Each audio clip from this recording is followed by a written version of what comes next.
Bismillahirrahmanirrahim. Nahmaduhu wa nusalli wa nusallimu ala rasulihil karim Sayyidina wa maulana wa habibina Muhammadin wa ala alihi wa ashabihi wa atba'ihi ajma'in. Rabbi israh li sadri wa yassir li amri wahlul 'uqdatam min lisani yafqahu qawli waj'al li waziran min ahli. Rabbana anfa'na bima 'allamtana Rabbi 'allimna alladhi yanfa'una Rabbi fakkihna wa fakkih ahlana wa qarabatil lana fi dinina ma ahlil qatri unsa wa dzakar. Rabbana wa aslih lana kulla syu'un wa akir birridha minkal 'uyun waqdi 'anna rabbana kullad duyun qabla an ya'tiyana rusulul manun waghfir wastur anta akrama man satar.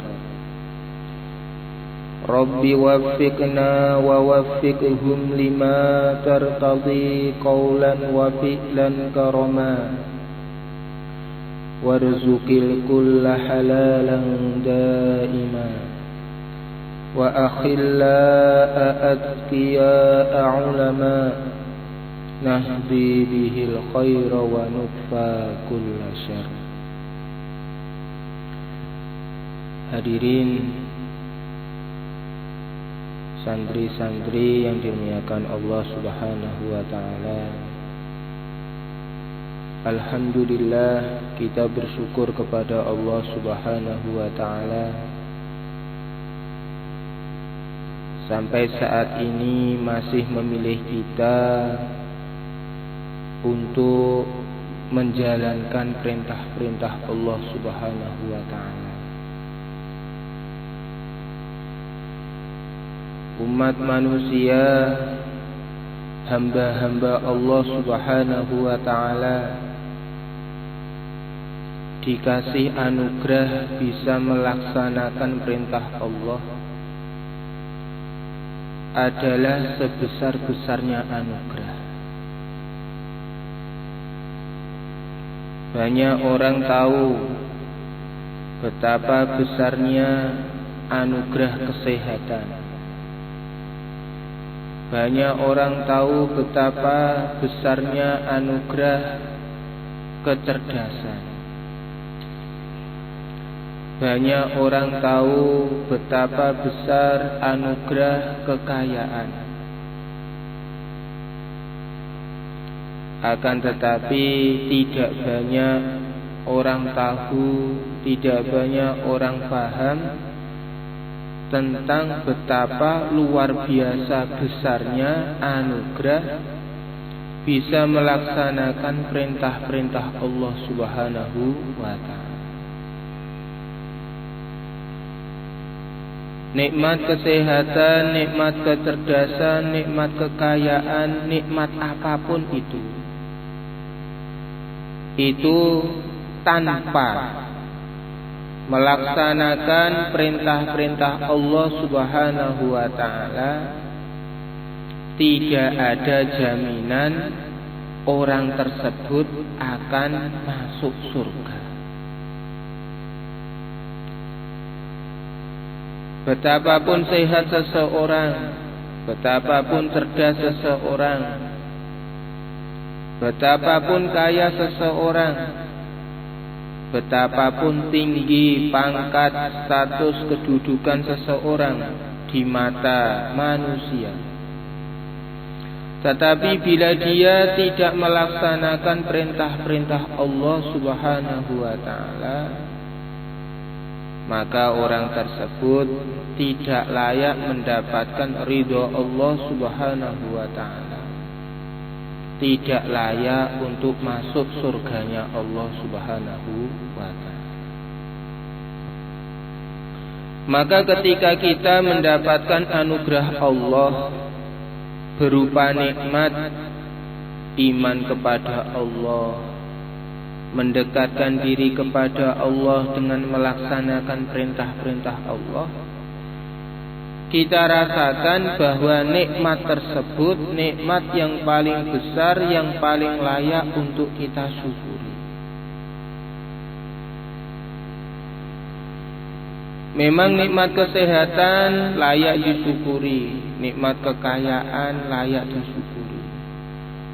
Tetapi yang paling layak untuk disyukuri adalah nikmat kita bisa beriman kepada Allah.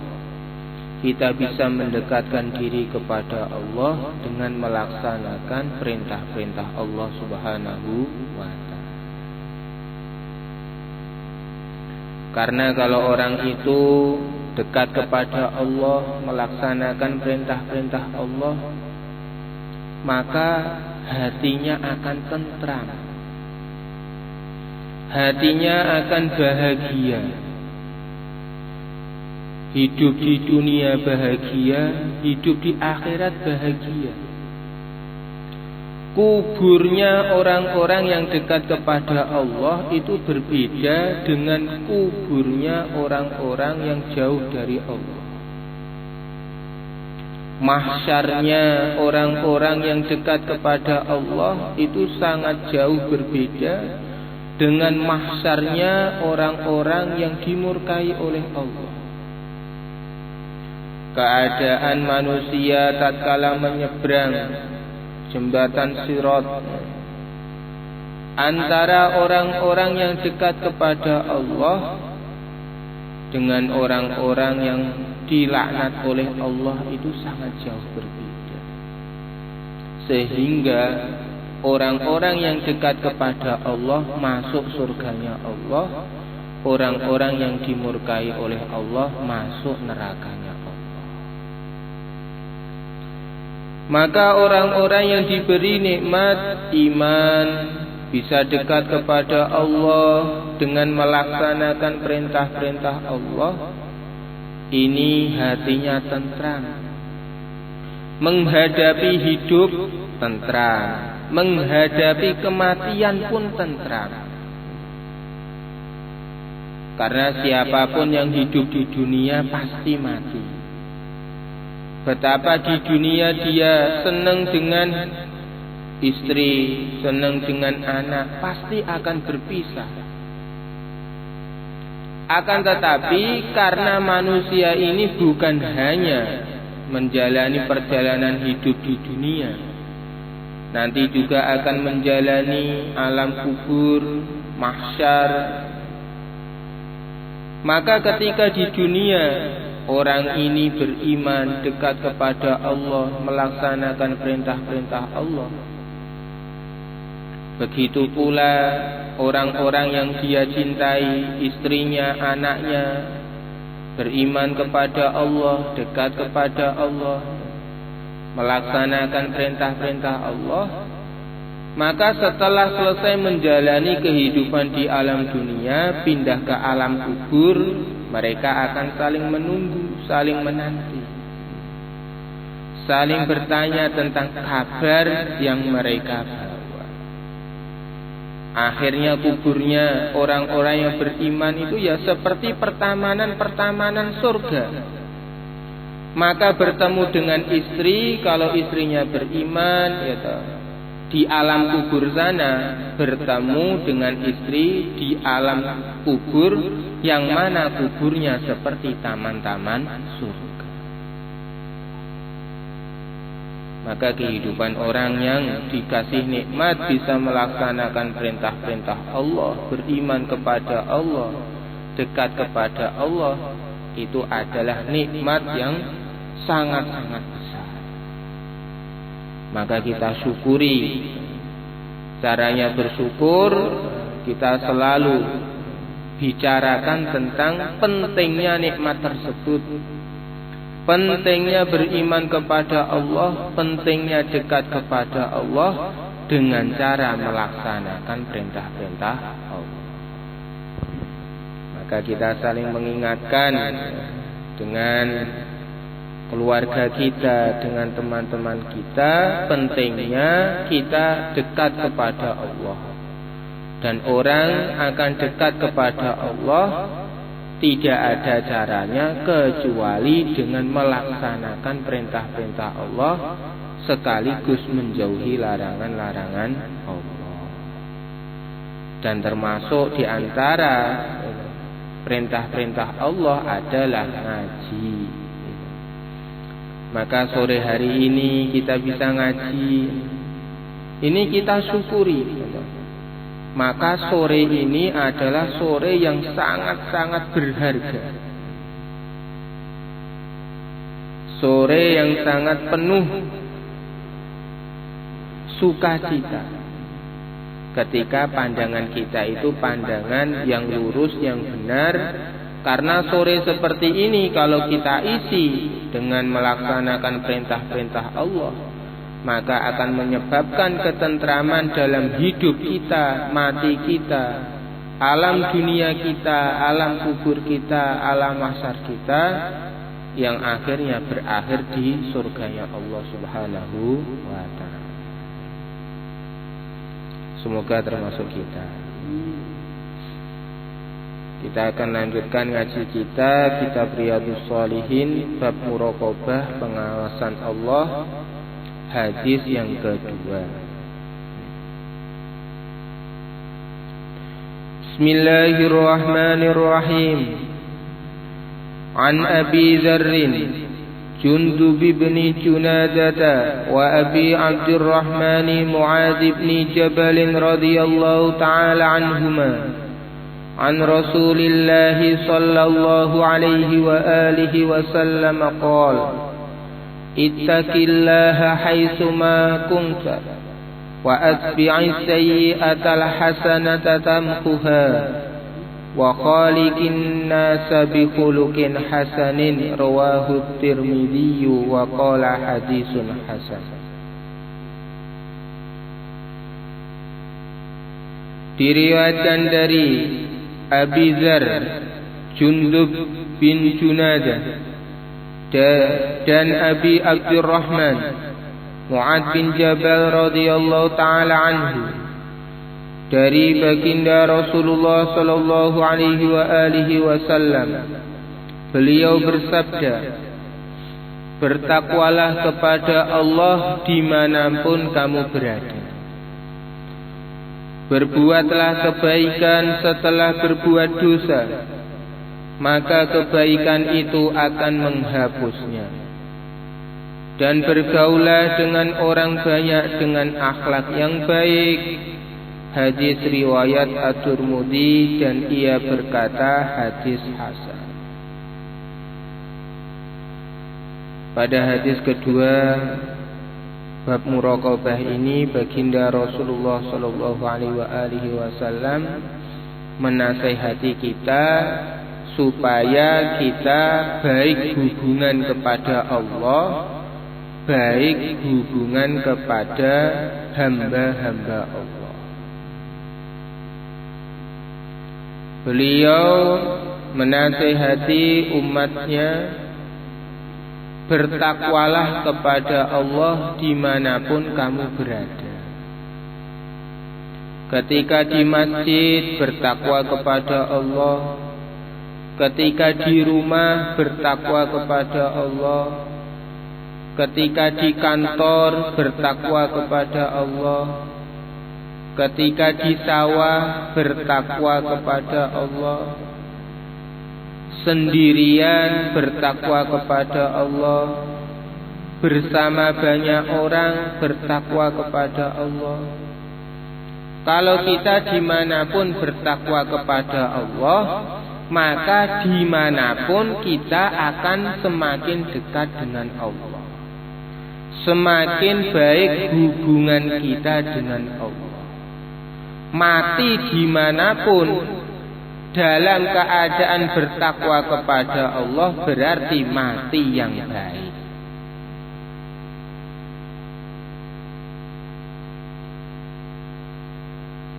Tetapi kalau kita bermaksiat kepada Allah, maka mati dimanapun dalam keadaan bermaksiat kepada Allah merupakan mati yang kurang baik atau tidak.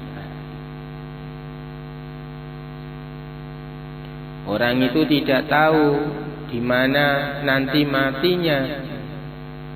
Ada yang mati di masjid, ada yang mati di rumah,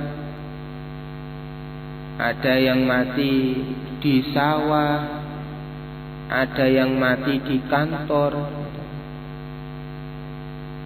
Tetapi mati dimanapun, kalau kita dalam keadaan bertakwa kepada Allah, maka itu suatu hal yang baik.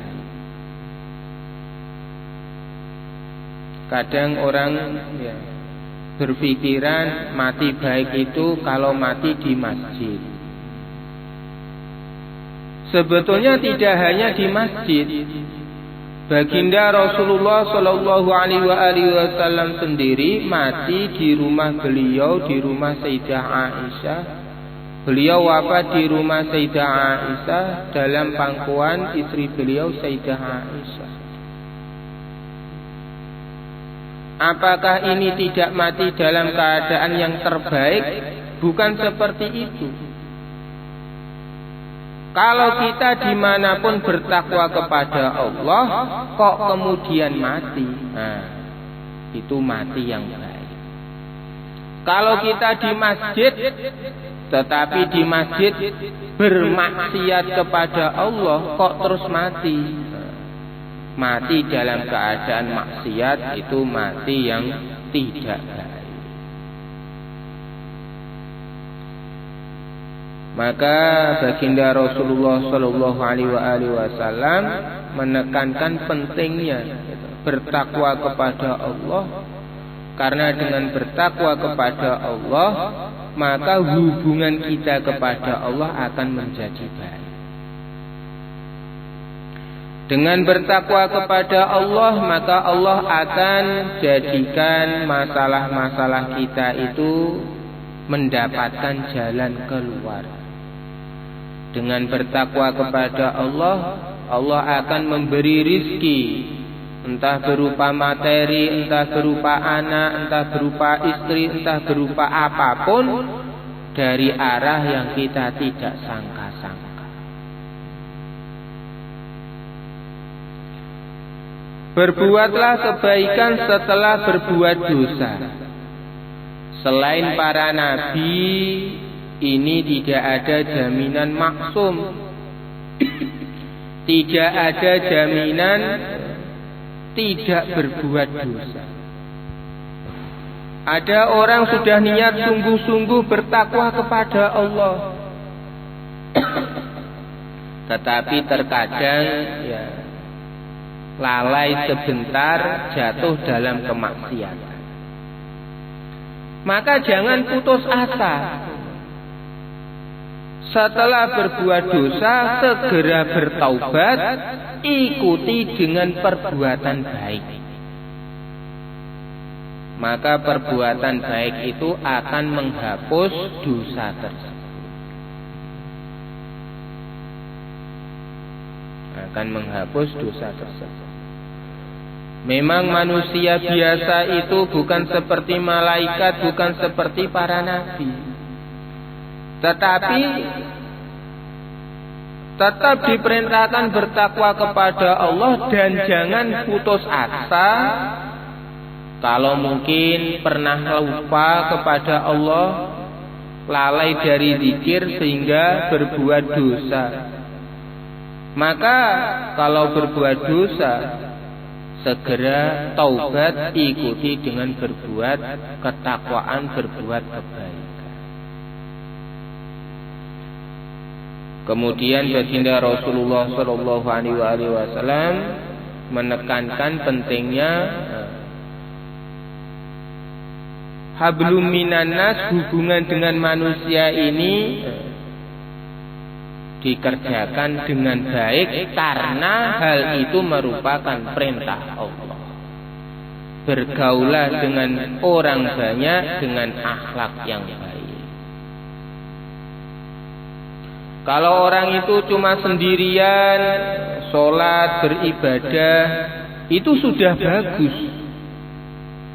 Tetapi oleh agama itu memang suruh ketemu sama orang. Nah, ketemu sama orang oleh Allah yang disampaikan oleh baginda Rasulullah, ada perintah ketemu sama orang, gunakan akhlak yang baik.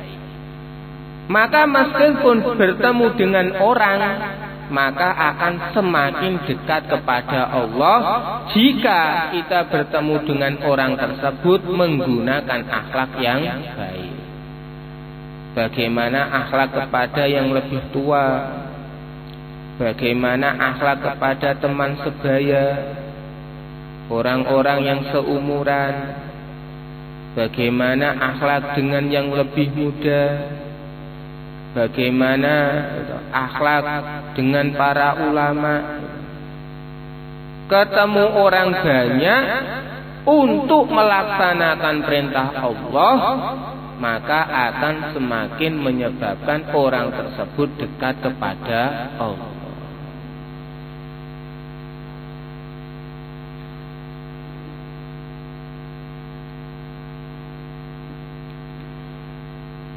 An Ibni Abbas radhiyallahu ta'ala anhuma qala kuntu khalfan nabiy sallallahu alaihi wa alihi wa sallam yawma faqala ya gulam inni u'allimuka kalimatin ihfazillaha yahfazka ihfazillaha tajidhu tujahaka idza sa'alta fas'alillah wa idza ista'anta fasta'in billah wa'lam annal ummata law ijtama'at ala an yanfa'uka bi syai'in lam yanfa'uka illa bi syai'in qad katabahu Allahu lak wa in ijtama'u ala an yadurruka bi syai'in lam yadurruka illa bi syai'in qad katabahu Allahu alaik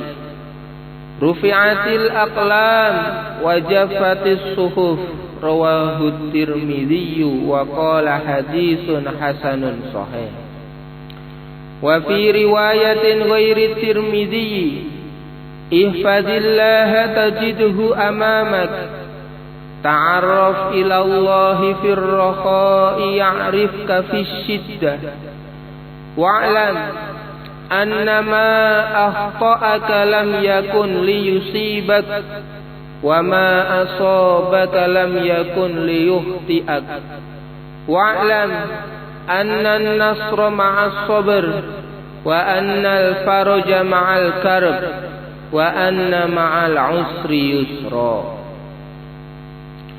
Diriwayatkan dari Ibnu Abbas radhiyallahu taala anhuma, ia berkata, pada suatu hari aku berjalan di belakang baginda Nabi sallallahu alaihi wa alihi wasallam.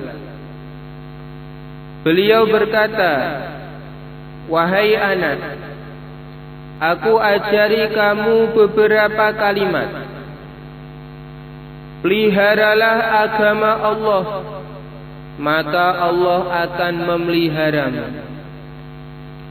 Peliharalah agama Allah, niscaya engkau akan dapati Dia di hadapanmu. Apabila engkau memohon sesuatu, maka mohonlah kepada Allah.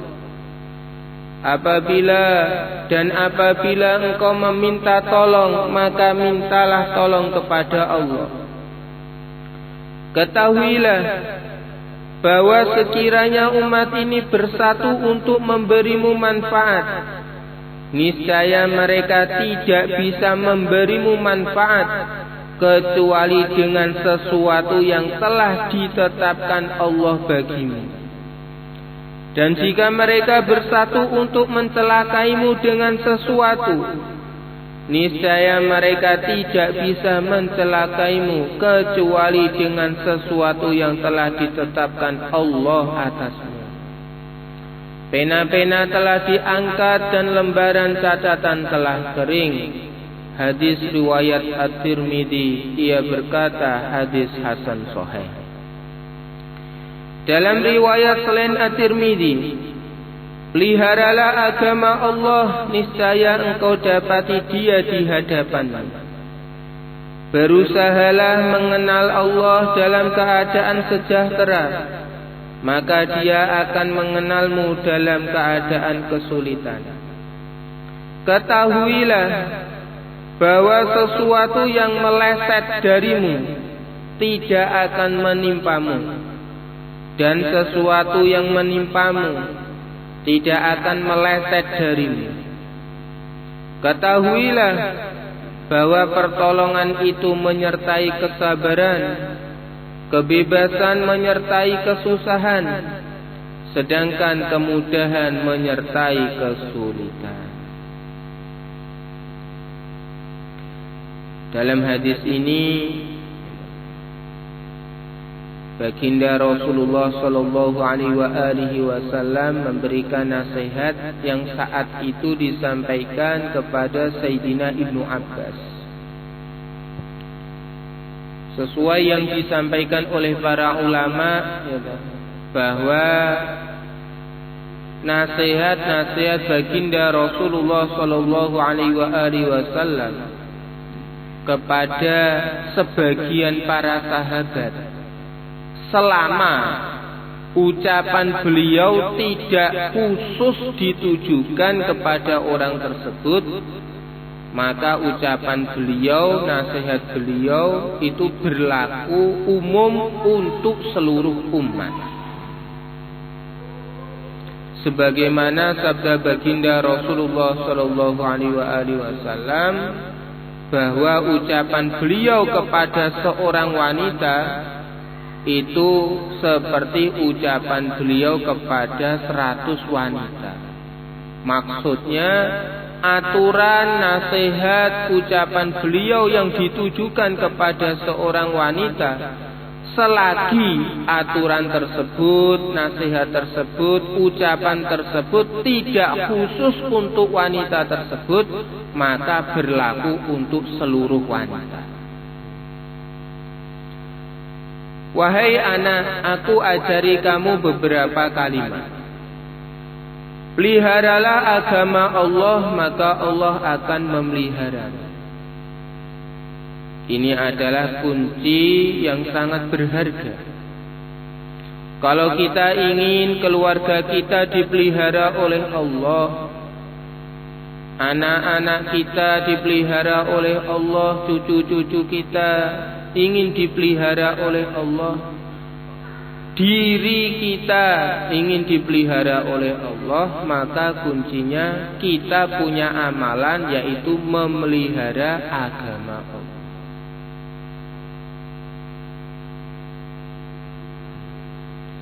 Kalau orang ingin dipelihara oleh Allah,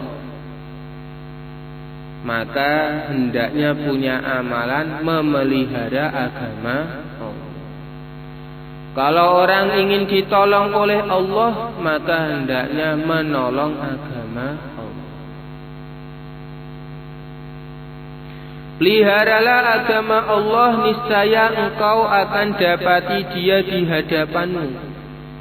Kalau kita itu punya perhatian yang khusus kepada agama, maka kita punya tempat khusus di sisi Allah Subhanahu wa Ta'ala.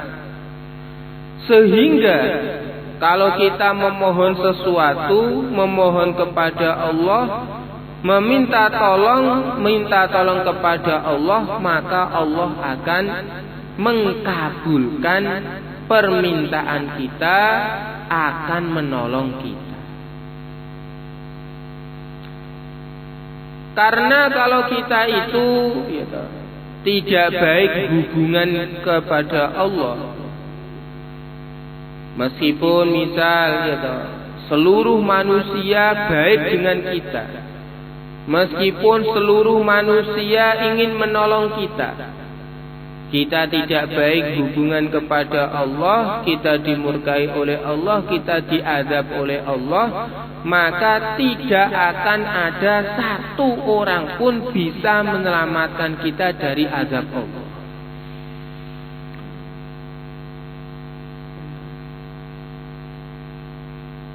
Fir'aun, yang dalam cerita ada yang menyebutkan pasukannya itu tidak kurang dari 1 juta, mengejar Nabi Musa beserta bala pasukannya. Allah tenggelamkan, dirinya tidak selamat, ya toh. Pasukan dia yang begitu sangat banyak, yang sudah terlatih itu pun tidak bisa menyelamatkan Fir'aun, meskipun jumlahnya banyak. Nabi Musa sendirian. Fir'aun dan pasukannya memburu bayi Bani Israel yang lahir. Ketika Allah Subhanahu wa ta'ala berkehendak melindungi hambanya, meskipun andaikan seluruh negara ingin mencelakainya, tetap tidak akan bisa. Maka segala sesuatu, kalau kita hubungan kepada Allah baik, maka beres. Tetapi kalau hubungan kita kepada Allah tidak baik, maka akan timbul masalah-masalah yang tidak akan ada jalan keluar. Karena jalan keluar dari segala sesuatu hanya kita memperbaiki hubungan kita kepada Allah. Dalam riwayat selain Tirmidzi disebutkan, peliharalah agama Allah, niscaya engkau akan dapati Dia, Allah Subhanahu wa ta'ala, di hadapanmu. Berusahalah mengenal Allah dalam keadaan sejahtera, maka Dia, Allah, akan mengenalmu dalam keadaan kita kesulitan. Maka ada malaikat-malaikat khusus yang diciptakan oleh Allah Subhanahu wa ta'ala, yang bertugasnya, yang ditugaskan, yang tugasnya termasuk mengamini doanya orang-orang yang berdoa kepada Allah.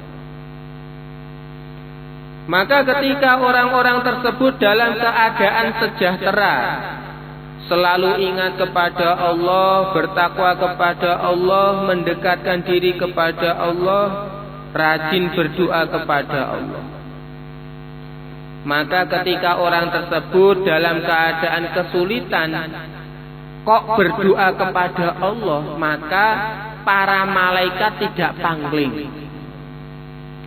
Ini hamba yang sudah kita kenal suaranya.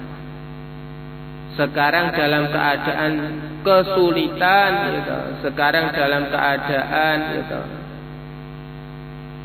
yang tidak mengenakan, meminta pertolongan kepada Allah, maka kita amini.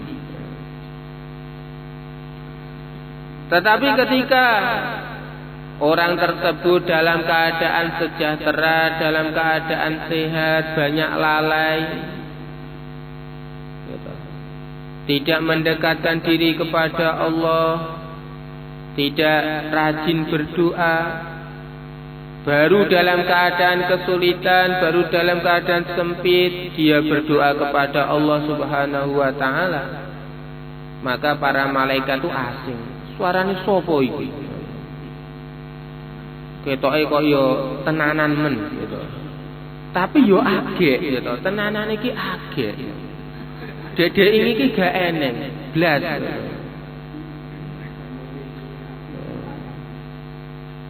Nek ngono sik ngenteni perintah Gusti Allah. Iki kira-kira dek ini lali karo Gusti Allah iki di sepuro apa gak? Engko nek di sepuro awake diperintahne kon ngamini. Lah engko nek gak di sepuro ya wis awake manut perintah Gusti Allah. Ketahuilah bahwa sesuatu yang meleset darimu tidak akan menimpamu, dan sesuatu yang menimpamu tidak akan meleset darimu. Apa yang ditakdirkan oleh Allah untuk kita tidak akan luput dari kita. Apa yang ditakdirkan oleh Allah luput dari kita tidak akan buat kita. Kadang orang itu lupa, tidak ingat bahwa segala sesuatu itu telah ditakdirkan oleh Allah. Sehingga melamar wanita gak diterima, sakit hati, bunuh diri. Padahal segala sesuatu itu sudah ada takdir. Kalau kita ingat kepada Allah, segala sesuatu telah ditakdirkan oleh Allah. Melamar tidak diterima itu ya wajar. Wajar. Lawang orang jualan itu aja ya toh. Ada orang datang, harapan dia itu ya orang itu ingin beli. Kemudian tanya-tanya lama, nggak jadi beli. Maka pembeli itu ya, kalau pembelinya itu orang baik, ini wajar. Gitu. Orang itu ya kadang berminat, kadang hilang, tiba-tiba hilang minatnya, wajar. Tapi kalau penjual itu, gitu, ketika pembeli nggak jadi beli kok memaki-maki, pelanggannya semakin nggak ada. Wong gak apik iki. Wong gak apik. Maka dengan iman kepada takdir itu malah semakin membuat akhlak seseorang itu menjadi baik. Jadi pedagang ya wajar, ada orang datang jadi beli, ada orang datang gak jadi beli itu wajar. Tidak mengharuskan kalau setiap orang yang datang ke tokonya harus beli, tidak. Sehingga kalau nggak jadi beli terus merengut ya toh, dititeni, sok nek teko kene ya gak tak beli. Nek ngono ya gak jalan gitu. Bakolane nggak jalan kalau seperti itu. Apalagi urusan agama gitu. Kalau orang itu dakwah itu kok tuntutannya pokoknya yang tak dakwai harus ikut saya. Lah tibake eneng sing gak melok, bahkan eneng sing misuhi gitu. Lah mari ngono mogol gitu. Giyah kon teko rono neh. Akhirnya gak jadi dai gitu. Kalau orang itu gak jadi dai, akhirnya apa?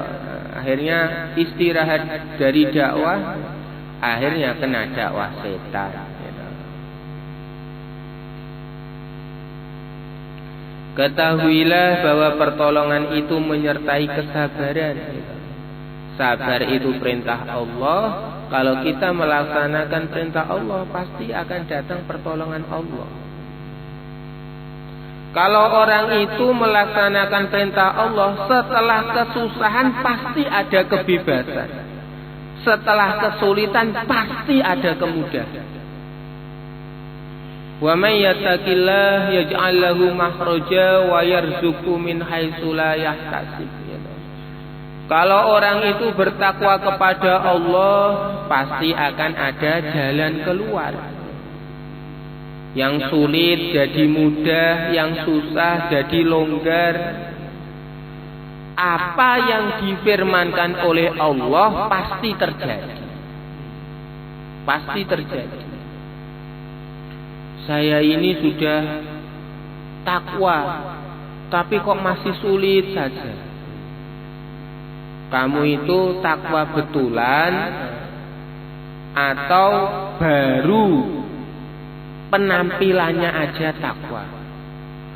Karena ini sudah firman Allah, kalau orang itu betul takwa kepada Allah, pasti ada jalan keluar. Kalau orang itu betul takwa kepada Allah, maka Allah akan buka keberkahan dari langit, maka Allah akan buka keberkahan dari bumi. Firman Allah itu pasti sesuai realita, kenyataan. Firman-Nya Sang Pencipta. Kalau kita itu takwa kepada Allah, kita punya masalah itu tambah ruwet, itu perlu koreksi. Jangan-jangan ada yang keliru. Jangan-jangan takwanya itu sekedar penampilannya saja, tapi hatinya tidak. Maka perlu takwa zahir batin, ikhlas melaksanakan perintah Allah, ikhlas menjauhi larangan Allah. Karena kalau tidak ikhlas itu akan membatalkan pahala. Kita tidak layak mendapat janji Allah. Orang kalau sholat ya toh rizkinya akan barokah. Kok rizkinya nggak barokah? Jangan-jangan nggak ikhlas. Karena Allah sudah berfirman dalam hadis qudsi, kalau orang itu mensekutukan aku dalam amalan alias tidak ikhlas. Jadi amalan sholat dia laksanakan sholat itu, kenapa toh kamu sholat? Ya sebagian karena Allah, sebagian karena ini. Tidak murni ikhlas karena Allah, maka batal pahalanya. Maka dia tidak layak mendapatkan janji-janji Allah.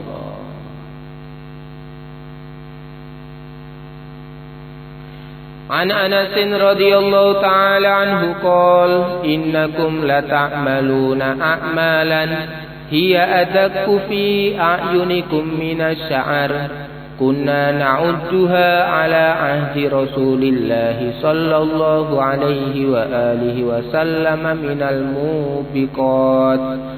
Rawahul Bukhari wa qala al-mubiqatu al-muhlikat.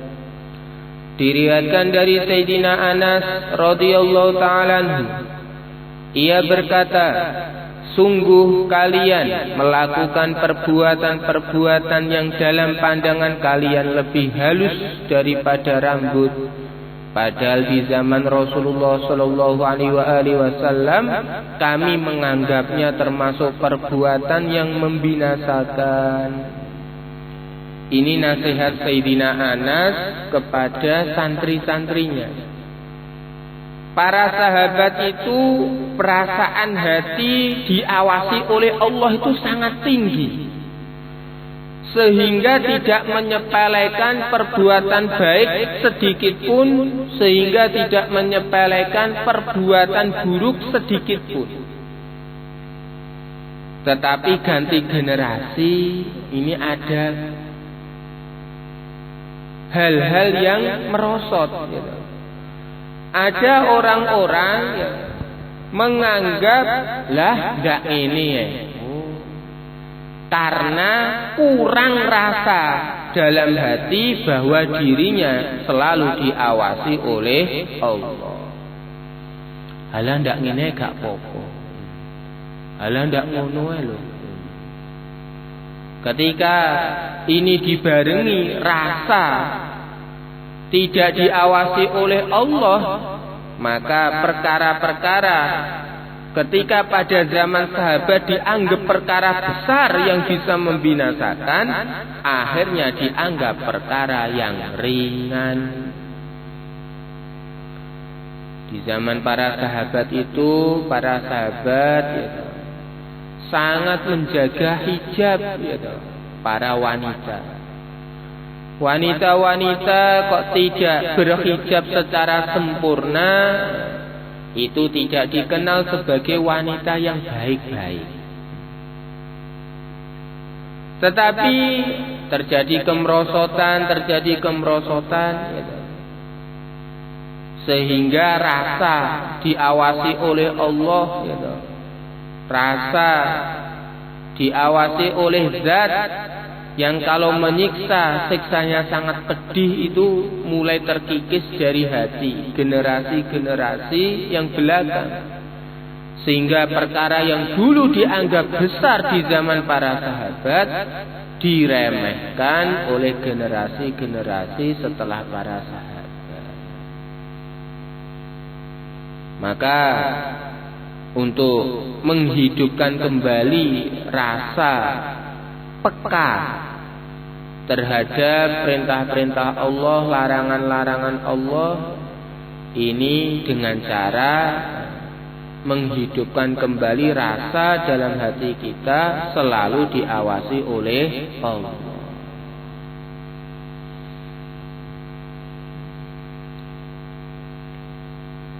An Abi Hurairah radhiyallahu ta'ala anhu 'anil Nabi sallallahu alaihi wa alihi wasallam qala: Inna Allah ta'ala yagharu wa ghairatullahi ta'ala ayyatiyal mar'u ma harramallahu alaihi. Muttafaqun alaihi. Diriwayatkan dari Abu Hurairah radhiyallahu ta'ala anhu, dari baginda Nabi sallallahu alaihi wasallam, beliau bersabda, sesungguhnya Allah Ta'ala itu cemburu, dan kecemburuan Allah Ta'ala adalah bila manusia melakukan perbuatan yang diharamkan Allah atasnya. Muttafaqun alaih. Rasa cemburu ini akan dikenal di kalangan orang-orang yang punya hubungan khusus, gitu. Suami cemburu istri, istri cemburu suami. Nah, ini karena ada hubungan. Kalau orang-orang nggak kenal, nggak ada hubungan khusus, nggak ada hubungan dekat, maka tidak ada timbul rasa cemburu yang besar. Maka Allah dengan orang-orang yang beriman itu hubungannya sangat dekat. Ketika orang beriman jatuh dalam perkara yang dilarang oleh Allah, Allah cemburu. Maka diingatkan dengan dicubit, dikasih ujian-ujian. Kok matanya ngelirik wanita yang tidak halal untuk dilihat, maka kakinya kesandung. Nah,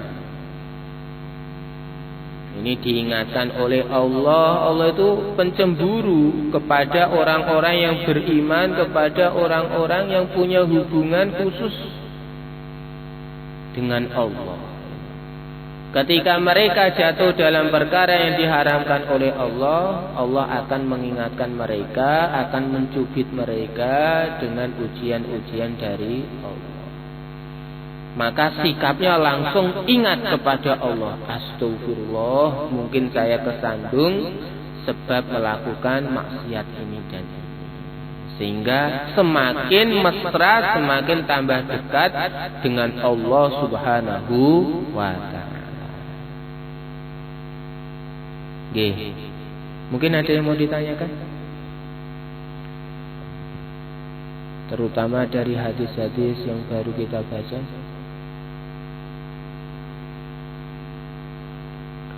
Pentingnya hati ini merasa diawasi oleh Allah.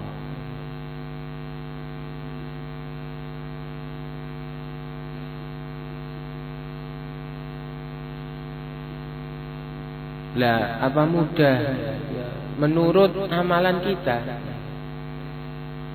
ada laki-laki yang setia kepada istri karena merasa istri itu selalu mengawasi dirinya, sehingga ketika keluar dari rumah, meskipun di luar rumah itu banyak wanita-wanita, hatinya tidak lalai dari istrinya, sehingga tetap setia dengan istri. Dirinya merasa diawasi oleh istri. Lah, itu hubungan suami dengan istri. Lah, hubungan hamba dengan Allah ya begitu pula. ketika hamba ini punya hubungan dekat kepada Allah, selalu merasa diawasi oleh Allah, maka ketika hamba tersebut berjumpa dengan makhluk yang bermacam-macam, itu dirinya akan tetap setia kepada Allah. Dia akan melihat makhluk, langsung teringat apa perintah Allah kalau menghadapi makhluk yang ini, apa perintah Allah kalau menghadapi makhluk yang ini, apa perintah Allah ketika menghadapi makhluk yang ini, tidak nuruti ya toh godaan-godaan dari makhluk-makhluk yang dia temui. Kalau hamba tersebut ingat kepada Allah, merasa diawasi oleh Allah, nanti kalau iblis mendekat, oh teringat perintah Allah, inna syaitana lakum aduwwun fattahiduhu aduwa. Ini yang mau mendekat tuh musuh Allah. Nanti mau diajak apapun jangan mau. Kalau dia ketemu ya toh orang-orang yang dekat kepada Allah, para ulama, para aulia, ya toh, orang-orang soleh, ya toh, maka dia akan ya toh, menghormati mereka, akan mengikuti mereka, karena Allah memerintahkan seperti itu. Ati'ullah wa ati'ur rasul wa ulil amri minkum, ya toh. Ulil amri yang taat kepada Allah, yang taat kepada Rasul diikuti. Ulil amri ini bukan utusan Allah, tetapi ini diperintahkan untuk diikuti ketika ulil amri ya, itu taat kepada Allah, taat kepada utusan Allah. Ini hati seperti ini ya, ini ketika merasa selalu diawasi oleh Allah, sehingga ketemu siapapun itu sikapnya disesuaikan dengan perintah Allah. Ketemu istri, ketemu anak itu, sikapnya akan disesuaikan dengan perintah-perintah Allah, selalu merasa diawasi oleh Allah. Nah, orang seperti ini ketemu makhluk siapapun akhirnya tambah dekat kepada Allah, bukan tambah lalai dari Allah.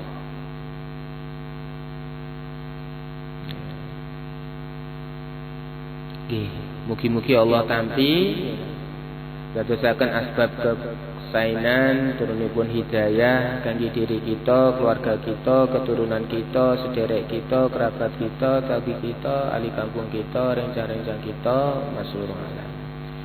Kita tutup majlis kita dengan doa kifaratul majlis. Subhanallah wa bihamdihi, subhanakallahumma wa bihamdika, asyhadu an la ilaha illa anta, astaghfiruka wa atubu ilaik.